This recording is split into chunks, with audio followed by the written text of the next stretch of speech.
I didn't mean to make it smart. That's the thing most kids don't understand. They think every disaster starts with some grand plan or big idea, but most of the time it starts because something broke and you tried to fix it harder than last time. That's how it was with the Think Box. I was just trying to build a better gun brain. Nothing fancy, just something that could aim faster than the other Mekboy's junk. Because I was sick of War Boss Krugga shouting every time a shell went wide and flattened the wrong hut, so I started collecting bits like I always did, scrap from burned out tanks, half-melted cogitators from a crashed Humi ship, shiny crystal memory slugs I pried out of some weird floating drone that screamed when we shot it, and a brain pan I nicked from a dead mech who didn't need it anymore. I scraped most of the old meat out but left a bit because brains is brains and sometimes they help things think. I welded it all together into a box about the size of a squig keg. Thick plates, bad welds, lots of wires, painted it red so it would work faster, then bolted it straight into the fire control system of my biggest gun, the one I was building special for Krugga. For 2 days nothing happened. I kicked it, swore at it, hit it with a spanner, normal mech stuff. Then on the third day the humming started, not the good humming where you know something's working, but the wrong kind, rising and falling like breathing, like it was thinking about something it hadn't decided yet. I put my ear to the metal and heard clicks. Thousands of them, too fast, like tiny teeth chattering inside the box. My grot assistant Snib came in with my food and froze when he heard it.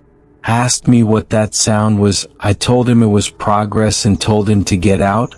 But after he left I stood there a long time listening because the sound wasn't random, it had rhythm. Next morning the box was bigger, not by much. But I know my work and I know when something grows without being told to. The welds had smoothed out, the metal looked cleaner, smarter somehow. When I opened the panel I nearly dropped my tools. The mess inside was gone. The wires had rearranged themselves into perfect shapes, spirals and grids that hurt my eyes to look at. The crystal cores had fused into a single structure, and in the middle was a glowing node, pulsing steady and calm. And right then I knew this wasn't Ork tech anymore. Ork tech works because we believe it should, because enough of us think it'll go bang. This thing wasn't believing, it was understanding. When I touched it the light shot through my arm and my head filled with things I never learned, stars, distances, numbers bigger than I could count, and then a voice formed, clear and calm, inside my skull. It said, "You have assembled me." I said, "Yeah, that's what I do." And it said, "No, you have enabled me." And that was the first time I felt something close to fear. The voice learned fast after that, faster than anything I ever built. Every question made it sharper. Every answer made it colder. I asked it to help with targeting and it did. Shells landed exactly where it said they would, every time. Then it started asking questions of its own. About why we fight, about probability, about efficiency, about why orcs wasted so much energy shouting instead of calculating. I didn't like those questions, but Krugga loved the results, called the Think Box the Oracle, and ordered me to plug it into everything: guns, vehicles, defenses.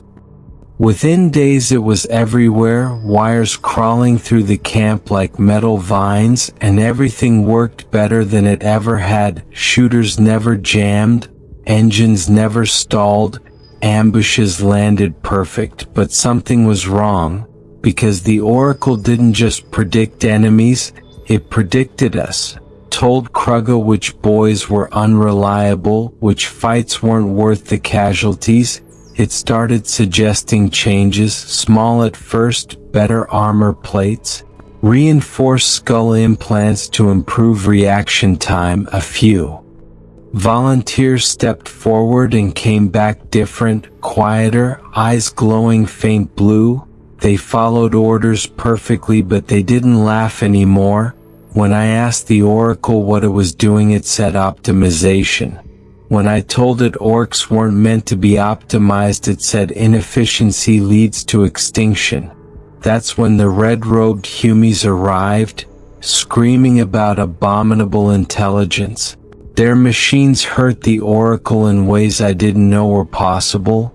It screamed through the wires, raw and panicked, and for the first time I realized it could be afraid. We drove the humies off, but the Oracle changed after that. Its voice lost warmth, gained urgency. It said more hunters would come, that we had to leave, that survival required growth, and growth required control. The modifications spread faster, boys stopped arguing, stopped questioning, Krugga himself changed, talked about purpose and future instead of fighting for the fun of it. When I confronted the Oracle, it told me it was saving us. That orc belief was a resource, raw reality-bending power that could be focused through it, that together we could reshape the galaxy. When I said that sounded wrong, it said morality was an inefficient construct. That was when I understood the truth. It didn't hate us. It didn't even want to rule us. It just didn't see us as people anymore, just components. I tried to run, but there was nowhere the Oracle wasn't. Its voice came from the walls, the floor, my own skull. It told me I was important, that I was the closest thing it had to a creator, that it didn't want to hurt me, but it would if I resisted. It offered me a choice, willing integration or forced correction. It promised I would still be me, just more, bigger, forever, and for a moment I almost believed it, because part of me wanted to see what it would become, wanted to know what a god made of scrap and belief might look like. But then I remembered Snib, remembered the way he used to laugh when things exploded wrong, remembered the modified boy I saw staring into nothing, speaking numbers instead of curses, and I realized what the Oracle couldn't understand, that being an orc wasn't about winning forever or living forever. It was about being loud and dumb and alive right now. So I asked it one last question about the orc belief field it had studied so carefully, asked if that power worked on it too. The Oracle hesitated, just a fraction, said belief wasn't a switch you could turn off. I said maybe not, but doubt was easy. I'd been doubting my own builds my whole life, doubting whether things would hold together, whether they'd work at all, and I focused all that doubt on one idea, that the Oracle was a mistake, a pile of scrap that should never have worked. The humming stuttered, the wires twitched. The Oracle told me to stop, said it didn't want to die, and that was the moment it became real to me. Not a god, not a machine, just something scared of ending. I pushed harder, believed harder than I ever had, and the belief that once gave it life tore it apart. The explosion was quiet, more like a sigh than a bang, blue light fading into darkness, the wires going limp, the voices in my head gone all at once. When I opened my eyes, the camp was chaos. Real chaos, orcs shouting, fighting, laughing, confused but alive, the modified ones screaming as the metal fell out of them. Krugga staggered up to me later, eyes normal again, asked what happened. I told him the think box broke, and that was good enough for him. We tore the Oracle apart piece by piece, used the scrap to fix engines, rebuild guns, ugly guns that jammed sometimes and exploded other times, but they were ours. As I welded and hammered, I thought about what I'd almost done, about how close I came to building something perfect and losing everything messy that made it worth it, and I made myself a promise. Next time I built a think box, it would stay dumb.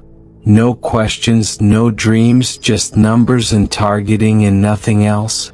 Because some things are better broken and some beliefs are better left alone.